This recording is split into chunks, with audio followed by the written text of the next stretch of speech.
This podcast is brought to you by WealthWave, the How Money Works company, improving the financial literacy of our communities so families can dream again.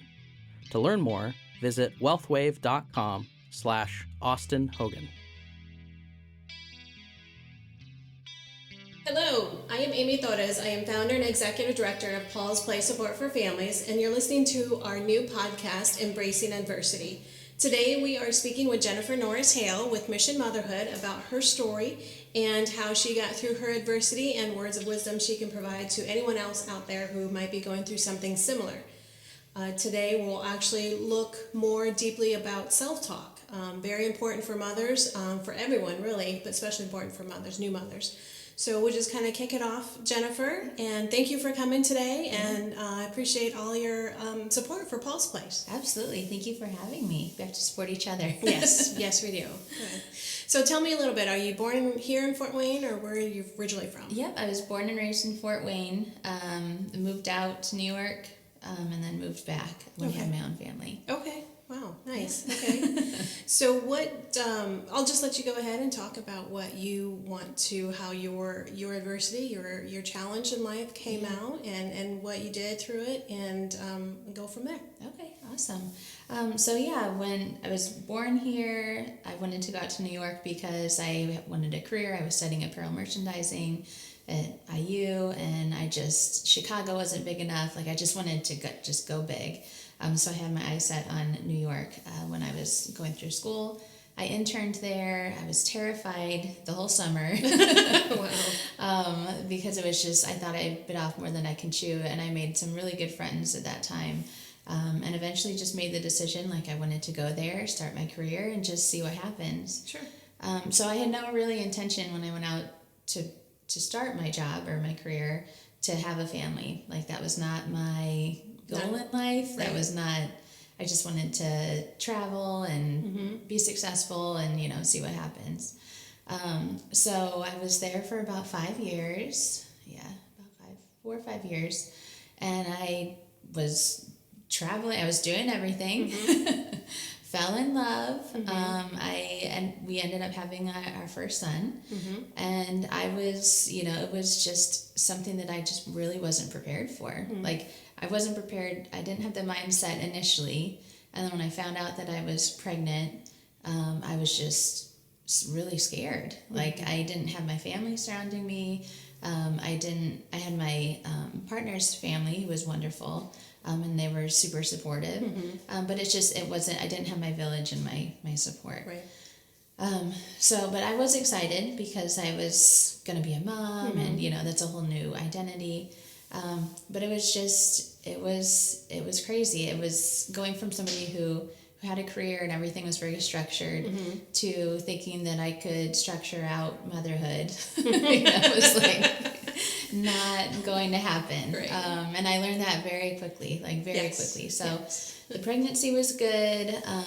Most of it, I wanted to have an all-natural birth. And, I lived in Brooklyn at the time, and it was very much a holistic space and area, which is a beautiful, goal to have. Sure. But that's not how my story ended up going. I had some complications that weren't really identified leading up to my son's birth. So, around 40 weeks, I had some chest pain. And so we were maybe it'll go away, maybe it's indigestion. And it got worse throughout the night. So we went to the ER.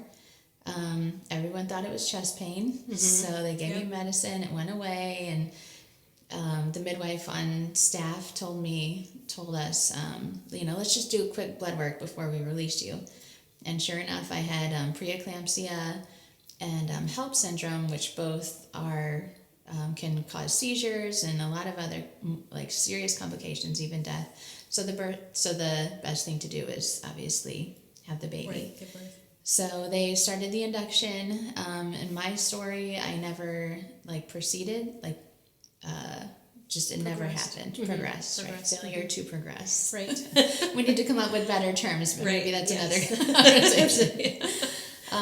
So 18 hours, nothing really happened. I have a lot of theories about that, but I think I was so scared and anxious, and I had a doula at the time, and I wholeheartedly support having a doula.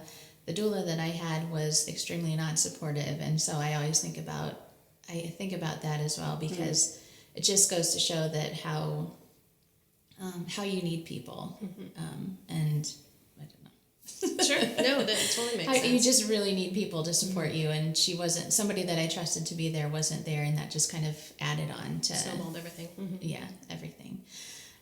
So I had an emergency C-section, wasn't prepared for that. My son was 40 weeks and 5 pounds. He was healthy, but he had low blood sugar, so he was kind of, carted off to the nursery, right? And I sat alone in, recovery for 3 hours. Oh my goodness. And just was like, this is what it's going to be like. Oh, I just kind of processing everything, and finally, they didn't bring the baby in, and again, he had some blood sugar issues from the preeclampsia, from not eating for, almost 24 hours, and all these things going into it. So anyways, finally, after, stabilized in recovery, went to my room, and we just had, I had problems with him coming to the nursery.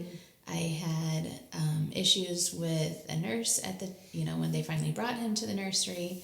And all this is kind of hindsight, because I never really kind of processed my son's birth until I shared it publicly a few years ago. Okay. So I was like, well, maybe we should talk about postpartum depression. Maybe that's something I should really reprocess. So it's funny, all the things that kind of pop up once you sit down and think about it. But yeah, so again, he was having complications. He spent a day in the NICU. There was a nurse who, at the point where I was holding him and trying to work with him and bond him, she had mentioned that the mother isn't fit to have the baby in the room. And so at that point, so I went from having everything and doing well and everything, and just being thrown into this situation where I had no idea what was going on.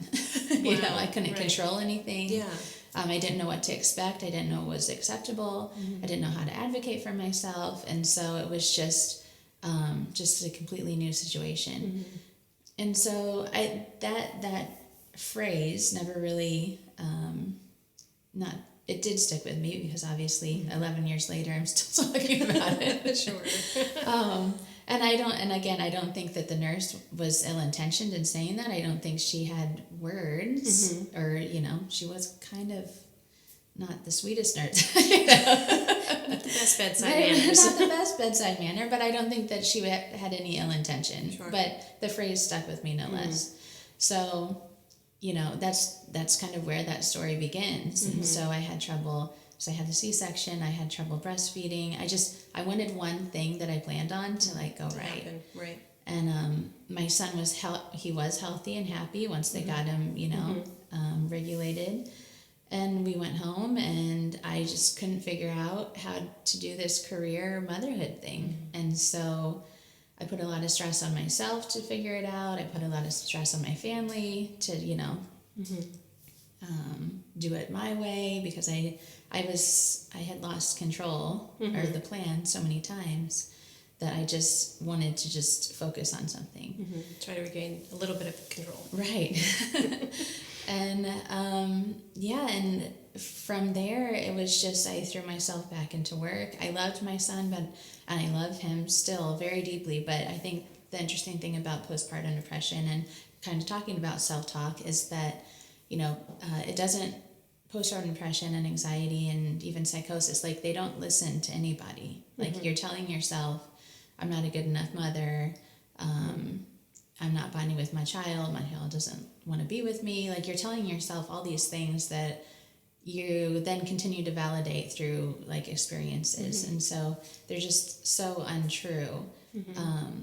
But they're kind of then,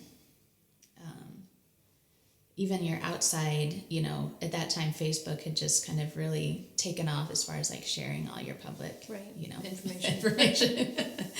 And so you're seeing your friend. So then at that point, it goes back to, okay, everybody has this perfect life that they're sharing. And here I am crying with my baby, and I don't know how to express it to my partner, and that's not fair to my partner because I'm sure that he would be supportive.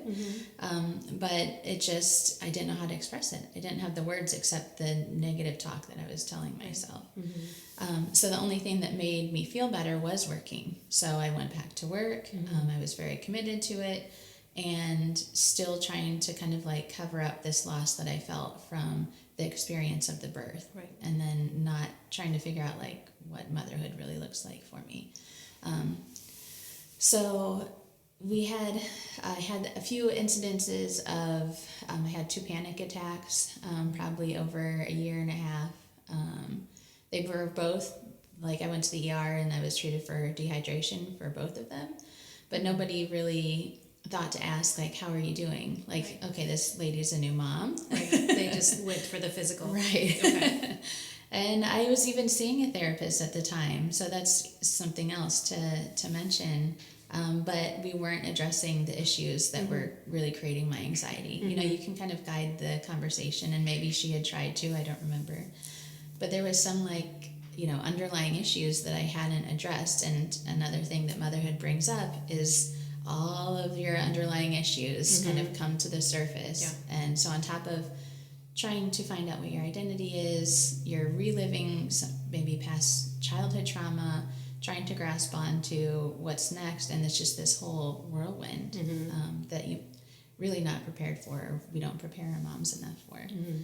I feel like I'm just chatting away. No, that's fine. That's absolutely what we like. It's, you know, for any new mother, regardless of age, you know, and it may even be tougher on a relatively older parent, new parent, you know, because they have a set way. Okay, I've done this thing for so long, and now a child comes into their life, and I mean, everyone knows life is going to be different when that child comes in, but there's no manual or anything out there of how different it's going to be. You know, it could be just marginal differences, but it's just throws everything out of whack. And some are good and some are challenging. Very challenging. So no, I totally understand that. And I think there does need to be some sort of dialogue within the medical community of, sure, that was a phrase of she's not fit, you know, not necessarily forever, but what you're feeling just coming out of emergency C-section, it's a major surgery.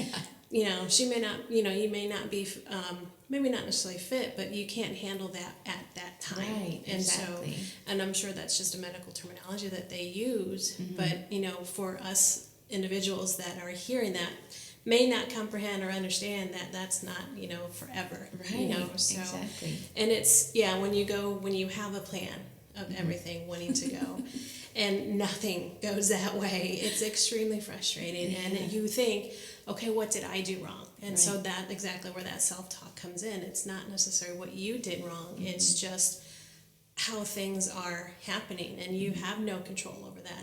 And I think that's a lot of the understanding too that needs to be talked about. You know, that people need to say it's okay. You know, that's nothing you can control. You can't control the health of your baby or when the baby's going to come, even no matter what the medicine says. You know, I went through 17 hours of labor too, and went through major emergency C-section. So that was definitely an ordeal. But it's definitely. And then afterwards, it's everyone has their own opinion of the way you should do. You know, based on how their life went and what their experiences were, and that might not be a good fit for you either. So, exactly.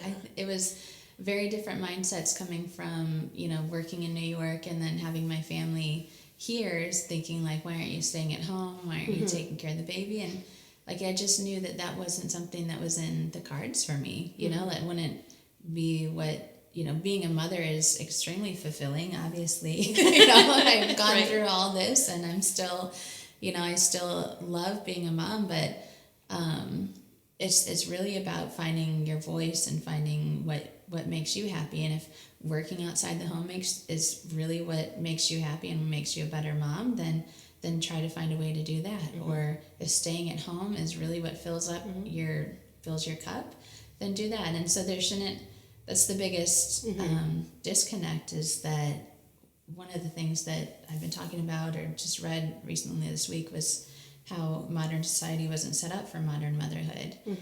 And so we have a lot of these old terminologies that don't apply anymore to our new moms. And then we kind of need to change that conversation for our moms. And so if we're starting on the outside, having different conversations, then we can change the self-talk on the inside as well. Sure. Letting moms know that they're not bad moms if they don't want to, they don't want to hold their screaming baby 24 hours a day, or they just want to be by themselves, or they just never thought they'd be a mom, and maybe they don't think that it's for them, but they'll come around, or maybe they love being a mom, and that's a beautiful thing. So there's not a one-size-fits-all motherhood. And so I think we have to keep evolving that conversation, especially out in our community and in society, and then so that our mothers feel more empowered as they go on their journey as well. Sure. So. No, that sounds great. That's awesome. So tell me about Mission Motherhood, how that started, and what's the goal for that? So Mission Motherhood, when I started I shared this story more in depth on TEDx stage in 2019. And I really had no intention of building it as a platform for anything. It was just, I wanted to share my story. I thought maybe other women might be able to get something from this, and people should ask a mom how she's doing. That's all I wanted to accomplish from that. But I ended up so after that, there was a lot of people who I connected with or connected with me who shared their story. And so I just started doing a little bit more research and understanding how we never really talk about a mother's mental health. There aren't really that many safe spaces to do so. And what a tragedy we're creating for mothers and for families, because we don't have that space anymore.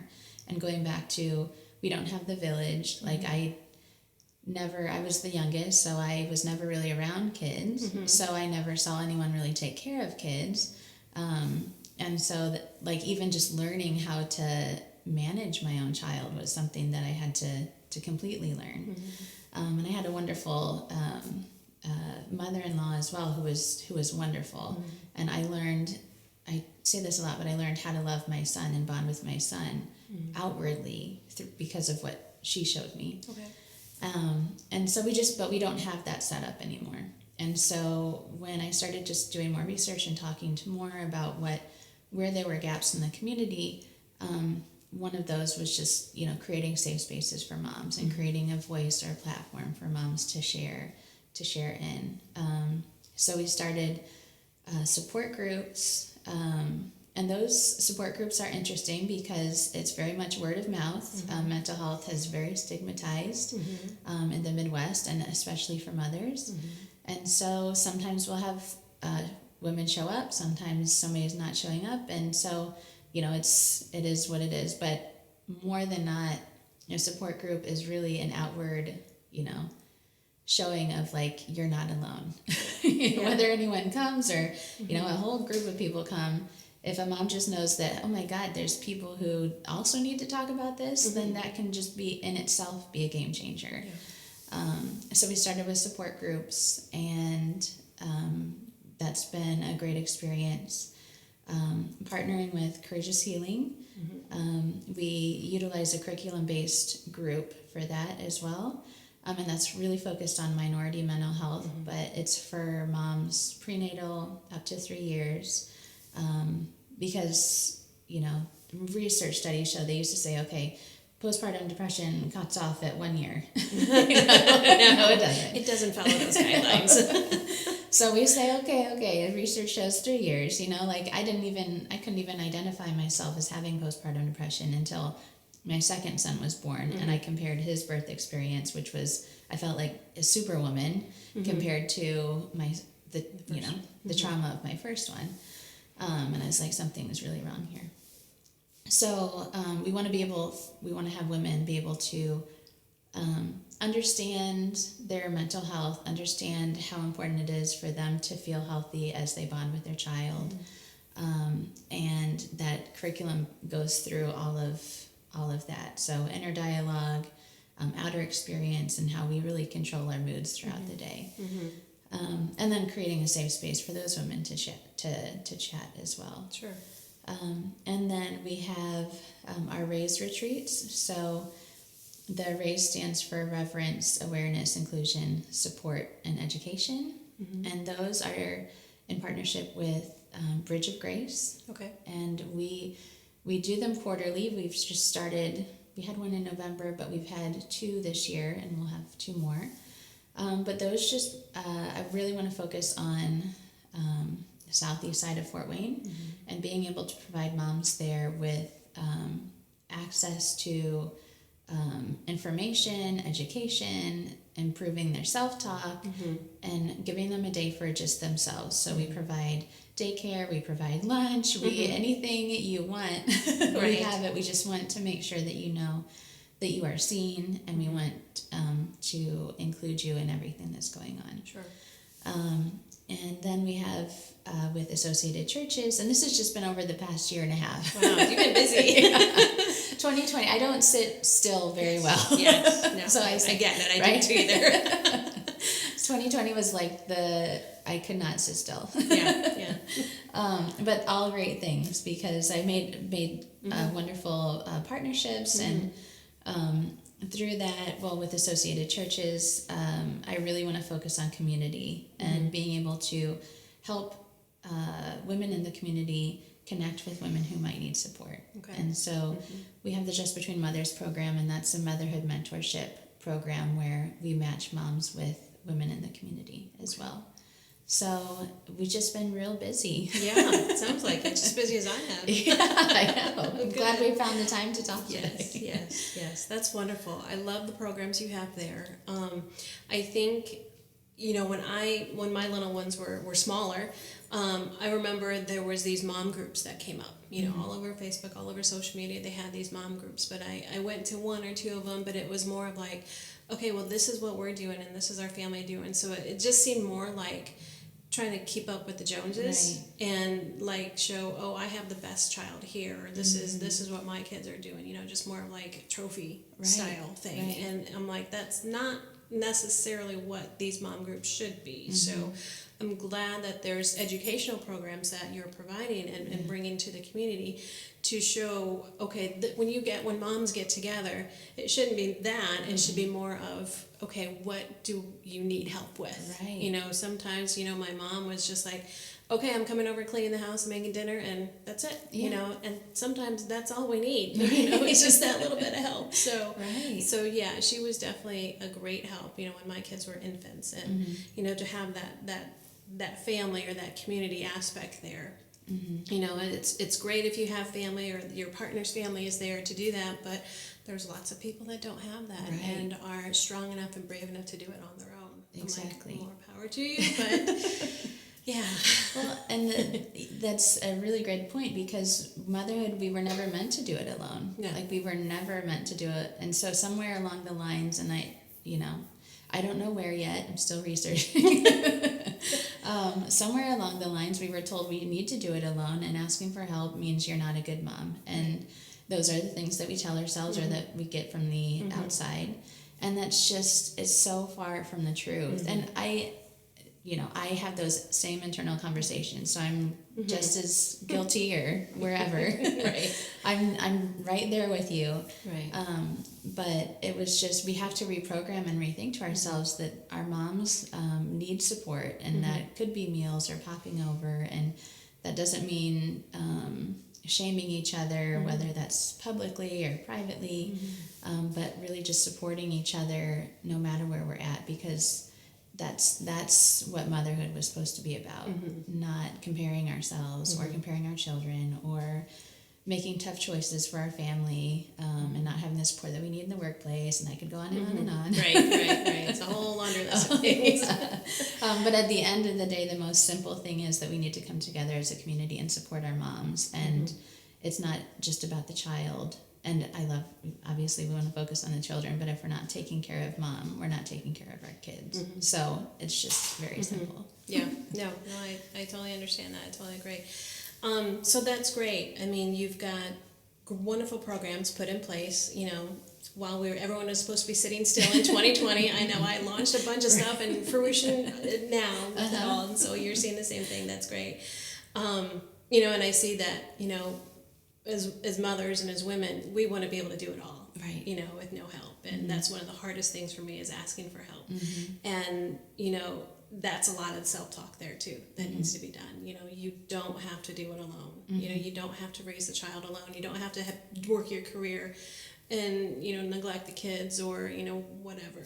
That's definitely something that the conversation needs to change. And I think I've seen that starting to poke a little bit where, okay, let's not glorify the working on both ends of the candle, basically, where you need to be, take time for yourself as well, the self-care. That's definitely just as important. So I think it's starting, but there's definitely a long way to go for that. So, and with great programs that we have put in place, like you have, there's definitely a good light at the end of the tunnel where we can see where things are going to happen. So that's great. And so this is your fourth child. Wow.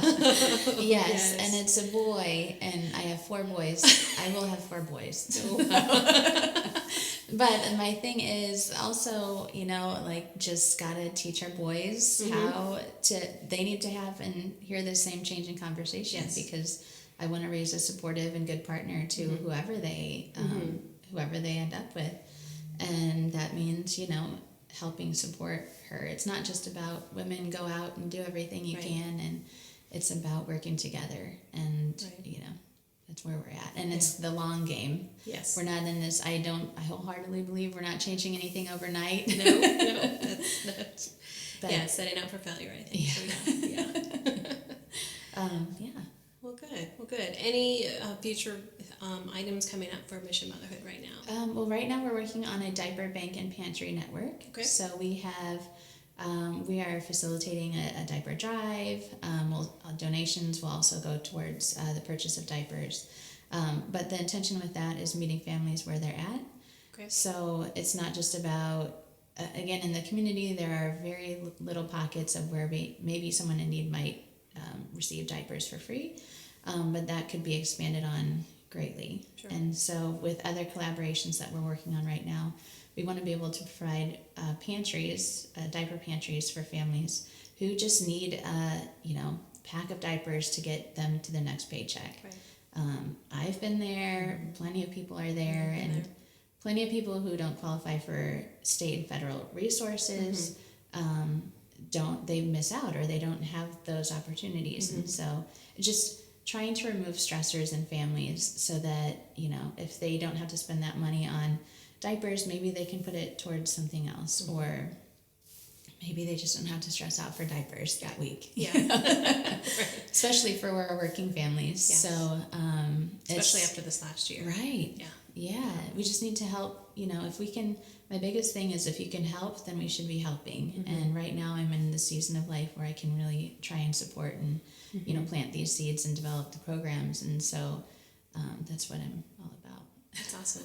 Well, thank you. And how, if someone was interested in donating diapers or working with you or have an idea or, want to help in any way, how do they get a hold of you? You can, the quickest way is probably through social media. So on Facebook or Instagram, we're at Mission Motherhood FW. Okay. And as far as donations, we're listed on Associated Church's partner website. And so if you go to donations and Mission Motherhood, then you can provide donations there, and that goes straight to our fund. Awesome. So, yeah. Well, great. Yeah. Well, thank you so much. Any last words of wisdom or, just advice to give to anyone, whether they're new mothers or, mothers on their last child still think they have it, this is the way it's always been, or someone who's thinking about being a mother? I did have something, and I just lost it. So obviously, my biggest thing is giving yourself grace, because that's all we can do some days. But I have so many things. Yes. Whatever you want to share. Giving yourself grace, but also supporting each other, and if you need help, and you're scared to reach out for help, or you don't know where to start, you can start here.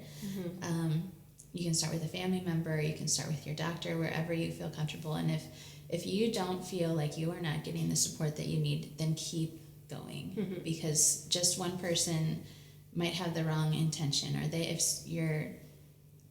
we talk about like adversity. If you're not getting the support that you need, then keep going or find it elsewhere, because I assure you that you will find it, and you'll be surprised at where you find it. Okay.